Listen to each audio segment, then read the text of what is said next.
Good morning and happy Thursday, everyone, or whatever day it is if you're watching this on the replay. Thank you for coming back and watching this on the replay.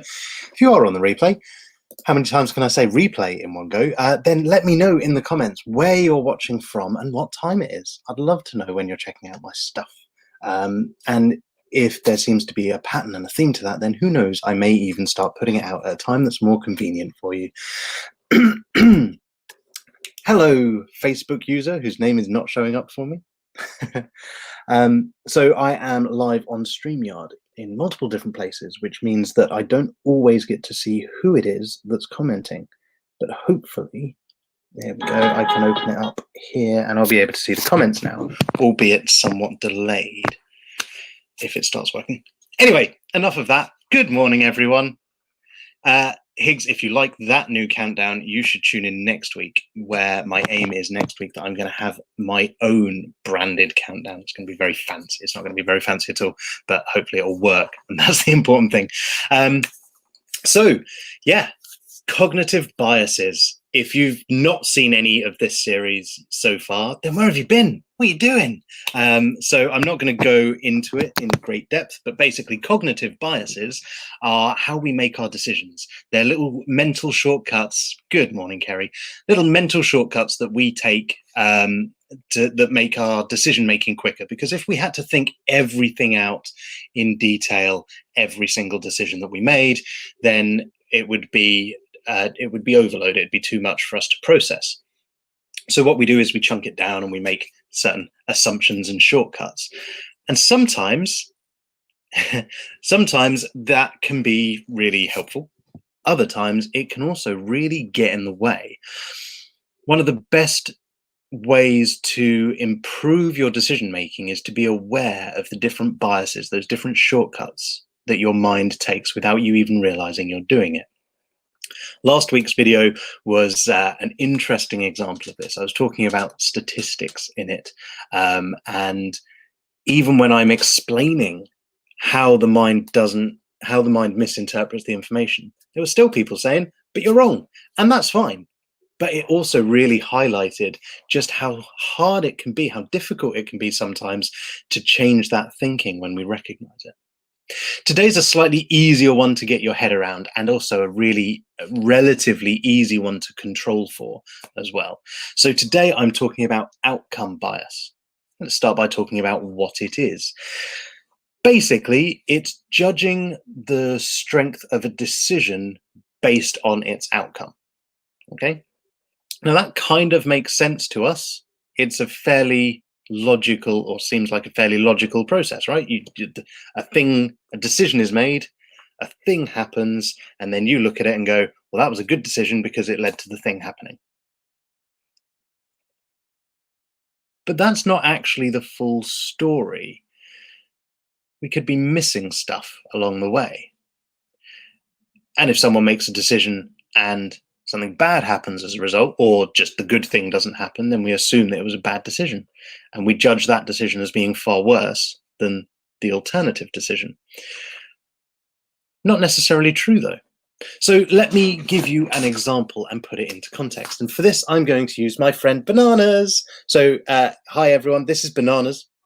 In case you haven't met before, he is the Mind Affinity mascot. Look, he's even got a Mind Affinity badge on. He's my little mascot. He writes my newsletter every week. So if you haven't subscribed, you should do that. I'll drop the link in the comments. He sends out a little, it's not a newsletter really, it's a weekly burst of positivity directly to your inbox every Sunday afternoon or evening to give you some positive stuff to think about. Hi, James Chisholm. Okay, so yes, let's imagine that Bananas got all of his friends together, and now we've got loads of monkeys. And yes, I have got crazier, Kerry. Yes, it's like watching CBeebies because we've got stuffed toys. Brilliant. Anyway, so Bananas goes and gets all of his friends, and now there's a load of monkeys all together, and cool, Kerry. I will pop the link in the comments when I'm done, unless James, who's very helpful, feels like putting the link for me so you can see it.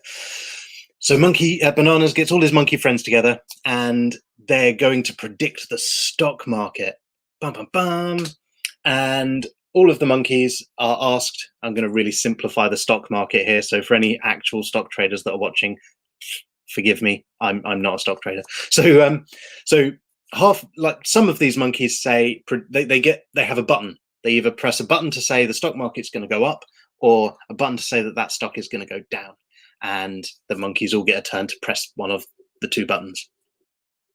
Any of the monkeys that successfully predict the outcome, so if they say it's going to go up and it goes up, or if they say it's going to go down and it goes down, then those monkeys that were correct, they get to do the same again next week or the next day. So any monkeys that got it wrong, we'll send them back to the jungle. They can go and carry on playing. And then the next day or the next week, the same thing again. And roughly, because this is what you would expect with probability, roughly 50% of the monkeys, because it's just a 50-50 chance, get it right. So we've got roughly half the number of monkeys the next time. And we do it all over again. And we end up with half the monkeys again. And we do it all over again. And we end up with half the monkeys again, until we get down to the one magical monkey where all the other monkeys are gone. And this monkey has got it right every single time. And we think, this monkey is amazing. Now, obviously, this monkey is amazing because it's Bananas. But that last monkey that made it to the end didn't get there by being some magical predicting monkey. He got there by pure chance. And referring back to what I was talking about in my last video, it's easy for us to misperceive that and go, but that can't just be chance, because, you know, what are the chances of that one monkey being the one? What you should be asking is, what is the chance of a monkey making it to the end? And the chance of that is 100%, because the nature of that experiment and the way that we were doing it would leave us with one monkey at the end, right? Or possibly two, I suppose. Thank you for dropping that link, James. I appreciate that.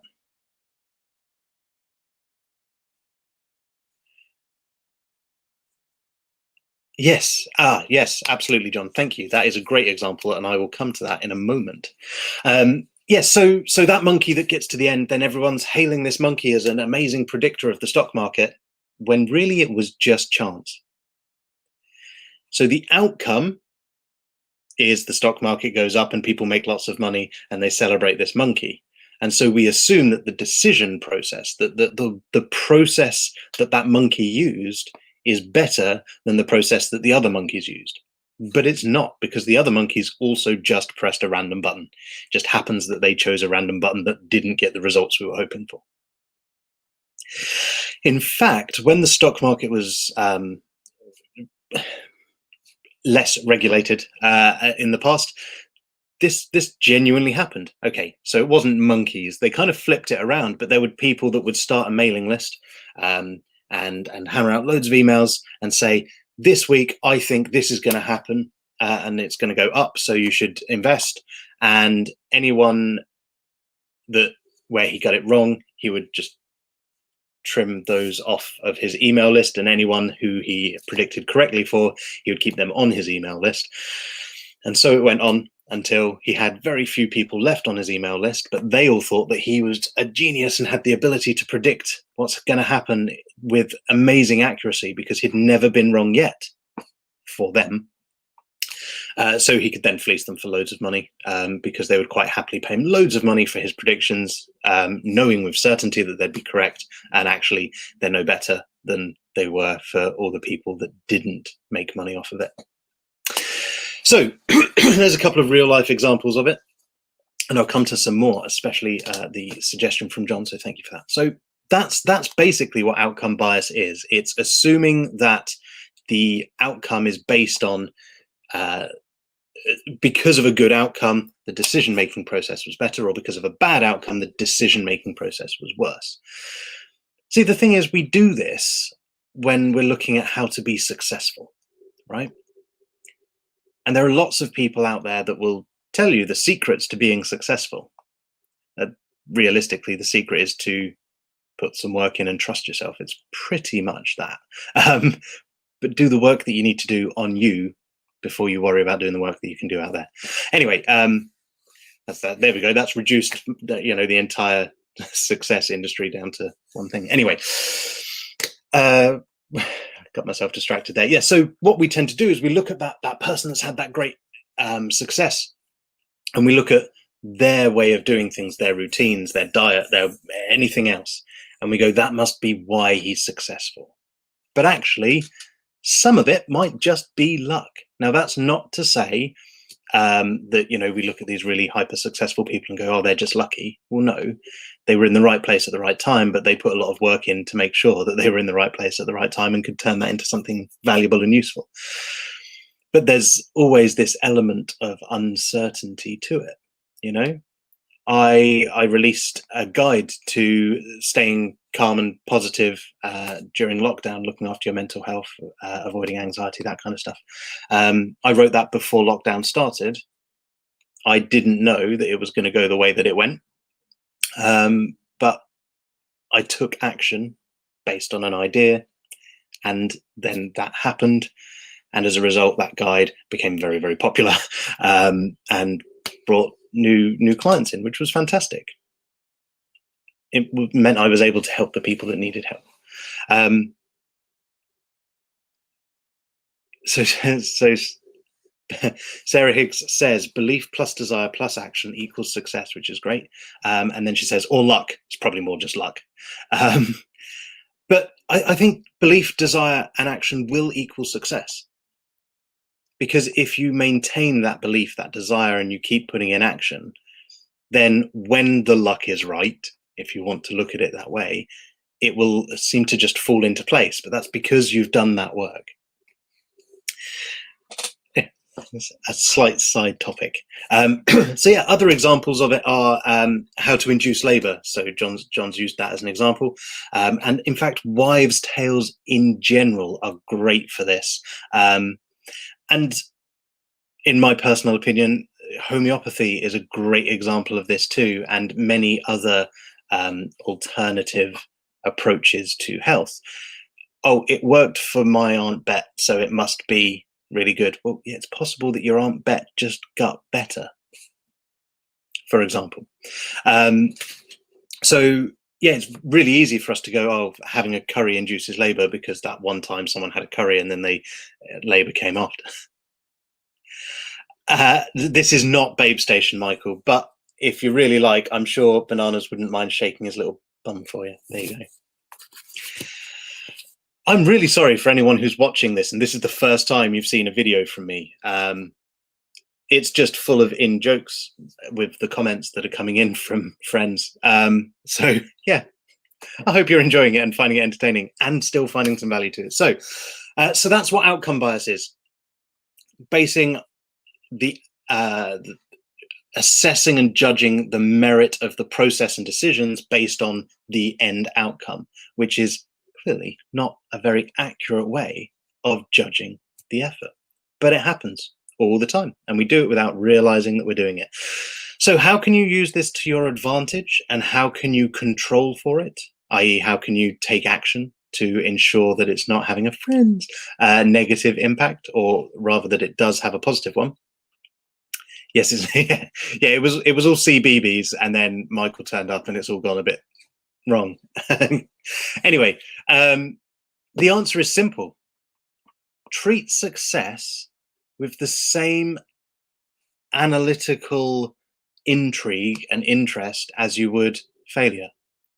Like, when things go wrong, it's easier, it's more natural, I guess, to ask difficult questions. Why did that go wrong? What happened there? What led to this? How did we get here? What could we do better? What could we do differently? And when things go right, we tend to just go, yay, it went right, and celebrate it. When things go right, take the time to stop and ask those same difficult questions. How did we get here? Why did it work out this way? What could we do better? What actually played a part in this success? And hey, you're allowed to enjoy and embrace and celebrate being lucky if that's part of what happened. Great. But you were in the right place at the right time to get lucky. So yeah, be prepared to question and analyze how you arrived at good results just as much as you do how you arrive at bad results. And even more so, be prepared to question other people's success, and make sure that the process that they're talking about, especially if someone's selling something to you, that the process to get to that success is actually what led to that success, if that success is there in the first place. What's the blue aura around his head? That is actually my logo behind me. And yet, no, all that I'm super spiritual, and this is my aura. Oh no, I ignore the things that go wrong, but analyze the stuff that goes well. I just realized I really am a weirdo. But do you know what? No, there's strength in that, and you've learned to do that over time, though, haven't you, Sarah? That's an intentional thing that's become a process for you, rather than something that you've naturally done intrinsically, right? Correct me in the comments if I'm wrong. So does anyone have any questions about what outcome bias is, how it works, or anything else that I've randomly waffled about during this live video today? It appears not. Thanks everyone for watching. I hope it's been helpful. So let me just leave you with this thought, which I've kind of touched on a few times throughout.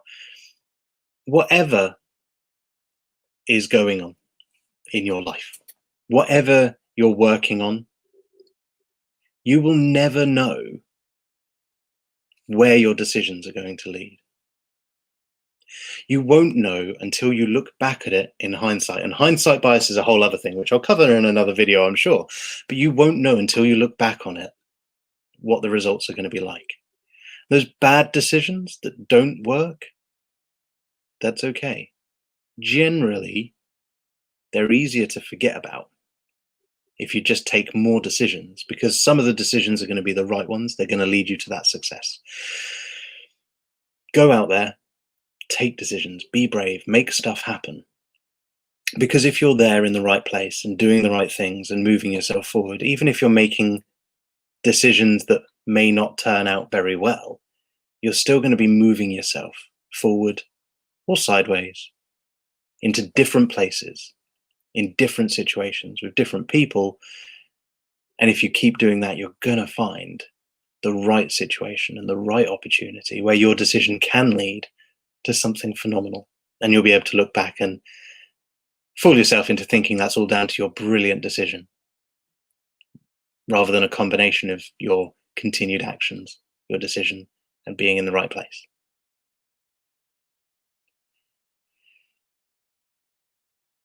Excellent. Thank you very much, everyone, for watching. It's been great to have you here. Tune in at same time next week for another cognitive bias. I don't know which one yet. I seem to just decide straight after the video. But if anyone has any specific questions about how we make our decisions or why we do things the way we do, let me know. Get in touch, and I will either include that in this series or just do another random on-the-fly video just for you. So thanks very much. And remember, if you would like to know more, or you want that burst of positivity sent out by my wonderful monkey every Sunday, then the subscription link is in the comments already, thanks to the wonderful James Chisholm, long-time fan. So please, yeah, click subscribe and like and share this video if you think there's anyone else that wants it, and all the other stuff you're supposed to say when you're doing videos. Thank you very much for watching, and go out there and have an excellent day. I know I'm going to.